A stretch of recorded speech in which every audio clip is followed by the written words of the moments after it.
నా ఇల్లు ఇది నా ఒక్క నీళ్ళు అన్నట్టు. ఇది తోటం Sandeep Reddy colony road number 1 Hanamkonda. నా ఒక్క నీళ్ళు స్పీకర్లు దాక్కుని ఎవడో గొంతు మారుస్తాడు. నేను ఏమన్నా రికార్డింగ్ చేస్తే ఎవడో కూడా వస్తా అంటారు, ఆటో శబ్దం చేస్తారు, బండ్ల శబ్దం చేస్తా అంటారు, పడతా అంటారు, వదురుతా అంటారు అన్నట్టు. నోట్లో కూడా దాక్కుని మనుషులు సరిగ్గా మాట్లాడరానియారు. వాళ్ళకు ఎడ్డోళ్ళు నత్తోళ్ళు జాతక దోషాలు అవయవాల లోపాలు ఉంటే నా జాతకం కొట్టేస్తా అంటారు. ఇంటి మీద మొత్తం రోజు మంత్రాలు చేస్తూ అంటారు, అటు ఇటు నడుచుకుంటారు, రోడ్ల మీద స్కూటర్లు, కార్లు, మోటార్ సైకిల్ మీదకి వెళ్ళిపోయి. చదువురాని ఒక పిచ్చకుంటూ ఉంటాడు, వాళ్ళలాగా మాట్లాడాలంట. మొత్తం నోరు మొత్తం బికేసి వాళ్ళకి పుట్టిన వాళ్ళు స్టైల్గా మాట్లాడుతుంటే వాళ్ళకున్న అవిటితనం నా నోట్లో పెడుతుంటారు. పాల ప్యాకెట్లు, బిస్కెట్లు, చాక్లెట్లు పెట్టి అమ్ముతుంటారు. నాకు డిక్షనరీలు ఉంటాయి, పుస్తకాలు, బ్యానర్లని నా ఊరందరూ ప్రచారం చేసుకుంటారు వాళ్ళే అని. రోజు మోటార్ సైకిళ్ళు, కార్లు, స్కూటర్లు పోయి ఊరి మీద పెయింట్ అంతా తీసుకొచ్చి ఇంట్లో ఎత్తా అంటాడు. ఆయిల్ పెయింట్ అయితే ఆయిల్ పెయింట్ కూడా తీసుకుపోయిండు. అంత మామూలు పౌడర్ పెయింట్ చేసిండు. 12 సంవత్సరాలు గ్యారెంటీ ఉంటుంది అన్నారు. ఏడ్చుకుంటా మాట్లాడాలని గోడ మీద పొరలు పెట్టినా మీ దిసిరెత్తా అంటారు. కుళ్ళిపోయిన తోళ్ళు, గలీజ్ తోళ్ళు, గబ్బు తోళ్ళు తీసుకొచ్చేస్తా అంటారు. ఏదో ఒక పని ఉన్నట్టు ఇట్లా తిరుగుతూ అంటారు. వాళ్ళ సొంత మిల్లు అనుకోవాలని ఇక్కడ మన ఫోటోలు తీసుకుంటారు, రికార్డింగ్ చేసుకుంటా అంటే మాట్లాడి ఇందులో రికార్డింగ్ అయ్యి వాళ్ళ సొంత మిల్లు అని ప్రచారం చేసుకుంటా అంటారు. రోడ్డు మీద ఎవడన్నా పోతే ఇలా శబ్దం వినపడితే వాళ్ళ సొంత మిల్లు అవుతుంది అన్నట్టు, ఇంట్లోకి వినపడితే. నా సొంతం చెట్లు కూడా ఎన్నోసార్లు వేసేసాను. కంపోస్ట్ ఎరువులు, యూరియా వేసి పెంచిన వీటిని. చెట్ల మట్టి కూడా వేసిన, కంపోస్ట్ ఎరువు వేసినాను, యూరియా కూడా వేసిన. ఒక 40 కిలోల యూరియా కూడా వేసిన, కంపోస్ట్ ఎరువులు కూడా వేసిన. 40 కిలోల యూరియా కాదు, కంపోస్ట్ ఎరువులు 40 కిలోలు యూరియా అయితే చాలా కిలోలు వేసిన. చాలాసార్లు ఏనిస్తలేదు, నాకు వాటర్ కూడా వదులుతలేదు 5 నెలలు బట్టి. ఏమన్నా అంటే నల్లా వస్తుంది అంటారు. ట్యాంకర్లు తెప్పించుకోవాలి. ట్యాంకర్లు తెచ్చిన వాళ్ళు ఇలా ఫోటో తీసుకొని వాళ్ళది అనుకుంటారు. ఫోటోలు ఎందుకు తీస్తాను అంటే ట్యాంకర్ ఇచ్చినప్పుడు గవర్నమెంట్ ఆఫీస్కు ఫోటోలు పంపించాలన్నట్టు వాళ్ళకు, ఆఫీసర్లకు. ఈ బిల్డింగ్ ఇట్లాంటి ఫోటోలను పంపించుకోవాలన్నట్టు. నేను నెలకు ట్యాక్స్ కట్టాలి, ట్యాక్స్ కట్టుకుంటా ట్యాంకర్లకు పైసలు కూడా ఇచ్చుకోవాలి. మళ్ళీ వాళ్ళ ఫోటోలు తీసుకొని వాళ్ళైనా అప్లోడ్ చేసుకుంటారు అన్నట్టు. వాళ్ళ ఆఫీసర్లు అందరూ వాళ్ళ సొంత ఆస్తులు అనుకుంటారు అన్నట్టు. గవర్నమెంట్ జాబ్ చేసేవాళ్ళు, ప్రైవేట్ జాబ్ చేసేవాళ్ళు, వాళ్ళకి ఫోటోలు ఏమో అవసరం? నీళ్ళు వదలనందుకు నేను వచ్చి వాళ్ళ ఫోటోలు తీసుకోవాలి, ఎందుకు వదులుతలేరని పేపర్లో, టీవీలు వేస్తాను. నా బిల్డింగ్ ఫోటోలతో వాళ్ళకేం పని ఉంటుంది? నీళ్ళు వదిలితే బయట వదలాలి, లోపల దాకా రావద్దు కదా. బిల్డింగ్ లోపల ఏమున్నదని. ఇదివరకు నా బిల్డింగ్లో దొంగతనం చేసి 60,000 రూపాయలు ఎవడో ఎత్తుకుపోయిండు. కిరాయిలకు ఉండి వాళ్ళు వీళ్ళు అని మనం కూడా కలిగించిండు వాళ్ళు చాలాసార్లు. నా చెట్లు కూడా 1500 చెట్లు పెడితే ఇరిసేసిళ్ళు. 15-20 చెట్లు ఇరిసేసిళ్ళు, అందమైన చెట్లన్నీ.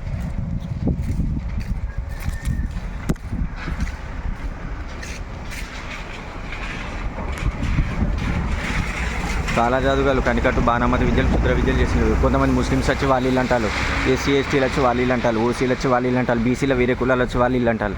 నేను పద్మశాలి, నాకు 47 ఏళ్ళు ఉంటాయి. 22 సంవత్సరాలు ఫేక్ ఆశ్రమాలకు పోయిన, దొంగ ఆశ్రమాలు ఆంధ్రాలో. ఆశ్రమాలు తిరగడానికి 1 సంవత్సరం అయిపోయింది. ఆంధ్రాలోనే 1 సంవత్సరం దాకా ఉన్న. ఆశ్రమాలు అంటే 1 రోజు 2 రోజులు ఇట్లా ఉంటే సంవత్సరం వరకు ఆంధ్రాలోనే ఉన్నాను. 22 సంవత్సరాలు నాకు ఎవరేం నేర్పేయలే. చెవులో కూడా మంత్రం ఎవరు చెప్పలేదు. జపం ఎట్లా చేయాలి, ధ్యానం ఎట్లా చేయాలి, పుస్తకాలు ఎట్లా చదవాలని కూడా ఎవరు నేర్పేయలే. 4,000 సినిమాలు చూసినా, 40,000 సినిమా పాటలు విన్నాను నేను.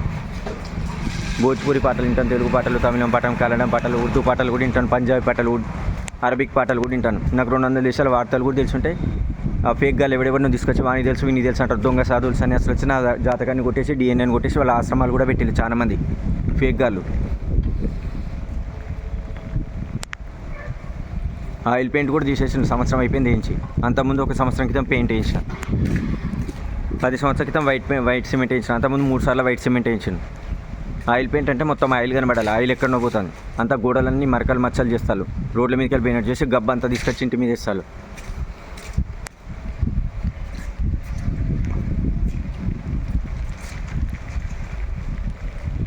నాదే ఇల్లు ఇది. మురిగిగా ముక్కిపోయినట్టు చేసి మొత్తం కనబడకుండా చేస్తూ అంటారు. లైట్లు వేసినా వెళ్తురు రానియకుండా చేస్తారు. ఏడ్చినట్టు మాట్లాడాలంట. నోట్లే మనుషులు పెడతారు, పనులన్నీ అరగదీస్తుంటారు, నోరు నాలుక మొత్తం అరగదీస్తారు. కన్ను గుళ్ళు కూడా నల్లటి కన్నులు, ఎర్రటి కన్నులు తయారు చేస్తారు. పోలీస్ స్టేషన్లో కంప్లైంట్ ఇచ్చినా తీసుకోరు. సీసాలు వాళ్ళకి కొడతారు, గుట్కా ప్యాకెట్లు ఎత్తుంటారు, సిగరెట్ డబ్బాలు వేస్తుంటారు. ఎక్కడో కిరాణా షాపులు ఏమో కొనొచ్చి ఇంటి మీద ఎత్తుంటారు. ఎవడెవడో ఏమన్నా అంటే గుండాగాళ్ళని తీసుకొచ్చి ఇంటి మీద వేసి రాత్రిపూట తిట్టిస్తూ అంటారు పేర్ల అడ్రస్లు లేకుండా.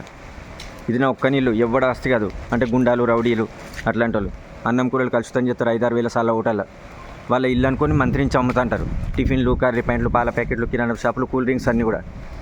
ఏదైనా ఊరికి పోతే ఆ ఊర్లోనే టికెట్లు ఇచ్చేది వాళ్ళ ఇల్లు నమ్మిస్తుంటారు. నాకు 7 బీరువాలు ఉంటాయి, 5 పరుపులు ఉంటాయి, 2 కుండికాడ పడించిళ్ళు, 6 టీవీలు ఉంటాయి, 2 టీవీలు అమ్మించిళ్ళు, 11 ఫోన్లు ఉంటే 7 ఫోన్లు అమ్మించిళ్ళు, మళ్ళీ 5 ఫోన్లు కొనుక్కున్నాను. ప్రతి సంవత్సరం డాటాకే నాకు 25,000 ఖర్చు అవుతుంది ఫోన్లకు రీఛార్జ్ చేయడానికి. కాలాజాదు కనికట్టు బాణమతి విద్య చేసిన. నాకు ఏ రాజకీయ పార్టీతో సంబంధం లేదు, ఏ పార్టీలో కూడా సభ్యత్వం లేదు. నేను సిపిఐ పార్టీ కూడా కాదు, బీజేపీ, కాంగ్రెస్, టీడీపీ, వైసీపీ కూడా కాదు, ఆర్ఎస్ఎస్, విశ్వ హిందూ పరిషత్, బీజేపీ, ముస్లిం లీగ్ ఇట్లాంటి సంస్థలకి ఏం నాకు సంబంధం లేదు. రోజు వచ్చి టార్చర్ చేస్తూ అంటారు, ఎక్కడ పోతే అక్కడ 7-8 మతాల వాళ్ళు వచ్చి గేలి చేస్తూ అంటారు. ఏమనంటే మామూలు మనుషులని నమ్మిస్తూ అంటారు, బస్సులో ట్రైన్లో ఫాలో అవుతూ అంటారు, గేలి చేస్తూ అంటారు. వాళ్ళు ముఖ్య సాధువులు సన్యాసులు జోలికి పోతే ఎవరిని ఏమనద్దు, వాళ్ళ ఆశ్రమాలు పెట్టి నయాన్ని కొట్టేసి వాళ్ళ గురించి ఎక్కడ కంప్లైంట్ చేయదని.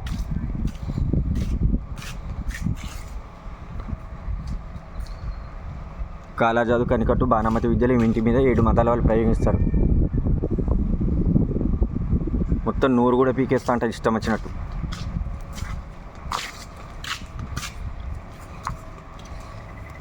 చెట్లలో దాక్కొని చెట్లలో ఉన్న బలం తీసుకొని వాళ్ళ చెట్లకు పెట్టుకుంటూ అంటారు. వాళ్ళ మురిలలో లాటిన్ లుచ్చలు తీసుకొచ్చి ఇంటి మీద వేస్తూ అంటారు.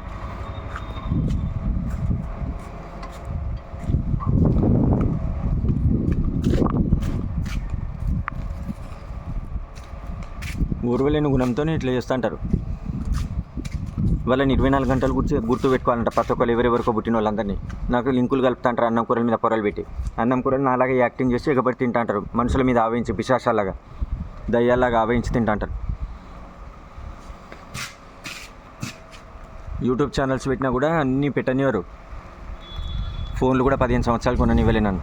కాలాజాదు చేసే క్షుద్రశక్తి ఆశ్రమాలగాలు ఆంధ్రాలో చాలా ఆశ్రమాలగాలు, అంత ఫేక్ ఆశ్రమాలు అన్నట్టు, దొంగ ఆశ్రమాలు. ఇది నా సొంత మిల్లు.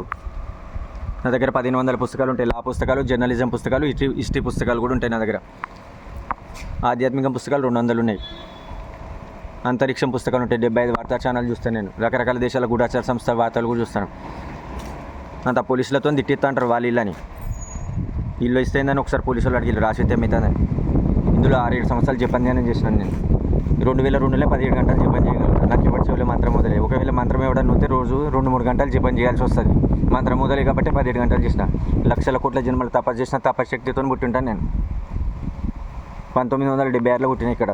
అంతకుముందు ఎన్నో కోట్ల జన్మలు ఎక్కడెక్కడో పుట్టింటాను నేను తపస్సులు చేసిన. నా డిఎన్ఏని కూడా కొట్టేసిండు. ఈ జన్మలో ఇక్కడ పుట్టితే ప్రతి జన్మలో వీళ్ళే పుట్టించిల్లు అనుకోవాలంట. ఆ బట్టలు మిగిలి తుమ్మలు వచ్చాయి లక్షల కోట్ల యుగాల నుంచి కూడా స్టోరీలు చెప్పి అంత మాయలు మంత్రాలు చేస్తూ అంటారు. వాళ్ళకు పుట్టిన వాళ్ళందరూ నాకు చుట్టం అనుకోవాలంట. వాళ్ళ కర్మ ఫలితం వల్ల వాళ్ళకు పుట్టే వాళ్ళకు చుట్టం అవుతారు, కానీ నాకెందుకు అవుతారు? లక్షల కోట్ల యుగాల నుంచి నాకు జన్మలు ఉంటాయి. నాకు పెళ్ళిళ్ళే ఉంటాయి, పిల్లలు కూడా పుట్టి ఉంటారు. నాలాగా నటించే కూడా వాళ్ళ లాభాలుగా మార్చుకుంటారట. సమాజస్థితి, అష్టసిద్ధులు, దివ్య దృష్టి, త్రికాల జ్ఞానం. నా త్రికాల జ్ఞానం పుట్టేసి ప్రాణికి లింగంతో మెదడు కూడా తెప్పించాలి. హిందూపురంలో, అనంతపురం, చోవాకు కానీ ప్లాన్లు చేసి తెప్పించి వాళ్ళ మతాన్ని డెవలప్ చేసుకుంటారు. బౌద్ధ మతం వేరే మతానికి సంబంధించిన వాళ్ళు కదా. ఏడు వాళ్ళ ఏడుపు రాకపోతే మనుషులు పెడతారు. స్పీకర్లో కూడా దాక్కొని గొంతును మారుస్తూ అంటారు. 20 సంవత్సరాలు బట్టి నా గొంతును మార్చేసి వాళ్ళ గొంతులాగా మార్చుకున్నారు. పనికిరాని గొంతును తయారు చేసి పెడతారు. నోటి నిండుగా మాంసాన్ని పెడతా అంటారు. కుళ్ళిపోయిన బ్రాండీలు విస్కీలు తాగుతుంటారు, సిగరెట్ తాగుతారు, గుడుంబాలు తాగుతారు, గుట్కాలు తింటారు. అట్లాంటి తినను తాగను. కొంతమంది మేక మాంసం, గొర్రె మాంసం, చేపలు తింటారు. నేను 28 సంవత్సరాలు నేను బంద్ చేసేవి. అట్లాంటివి తింటలేను. సిగరెట్లు నేను అసలే తాగాను. క్యాన్సర్ సిగరెట్లు, గుడుంబాలు, గుట్కాలు అట్లాంటివి తినను నేను. గుడుంబాలు తాగాను, గుట్కాలు తినను నేను. క్యాన్సర్ గుట్కాలు, ఆల్కహాల్ తాగాను నేను. లిక్కర్ తాగాను నేను. మాటలు కూడా సరిగ్గా రావద్దని నాలుకల మనుషులను ప్రయోగించి గరగరని నాలుక కూడా తిరగద్దంటారు. ఎవడో రోడ్డు మీదకి వెళ్ళి బస్సు నడిపితే వాళ్ళ జట ఇల్లు. ఇక స్కూళ్ళు కాలేజీలో పోతే వాళ్ళు సంపాదించాలి కావచ్చు ఓనర్ గాళ్ళు. వాళ్ళ సారగాళ్ళకే చదువు రాసి ఉంటారు. వాళ్ళు ప్రొఫెసర్లు, డాక్టర్లు, లాయర్లు, ఇంజనీర్లే పెద్ద ఉంటారు. ఏమొస్తుంది వాళ్ళకు? చదువులు సన్యాసుల దగ్గర పోయి వాడిని మొక్కుతుంటారు. మాకేం రాదు, నువ్వు నేర్పేరాదని. వాడు హాస్పిటల్ పోయి వాడు ట్రీట్మెంట్ ఇప్పించుకుంటా అంటాడు సాధువు సన్యాసి గారు. వీళ్ళకి ఆధ్యాత్మికంగా తెలియదు కాబట్టి వాడిని మొక్కుతుంటారు. డాక్టర్లు అయిన వాళ్ళకు ఏదో ఒక విభాగంలో వెళ్ళి మాటలు కూడా సరిగ్గా రావద్దని కాలాజాలు చేస్తున్నా మీద. ఆయుర్వేదం, అలోపతి, హోమియోపతి డాక్టర్లు అందరూ చదువుకోరు కదా. 3 ఒకరే చదవరు కదా. అలోపతిలో అన్ని విభాగాలు చదవరు కదా. ఇంజనీర్ అంటే ఏదో ఒక విభాగంలో చదువుతారు, కానీ అలా ఉన్న అన్ని రకాలు చదవరు కదా. పదాలు కూడా సరిగ్గా పలికిరావద్దట. నాకు బీపీలు, షుగర్లు, టీబీలు, క్యాన్సర్లు అట్లాంటి ఏం రోగాలు ఉంటాయి? అంటువ్యాధులు, గజ్జి, తామరలు, అవయవాల లోపాలు, జాతక దోషాలు ఏముండయి నాకు. చిన్నగా ఉన్నప్పటి నుంచి లేవు. అవిటితనం ఉండదు.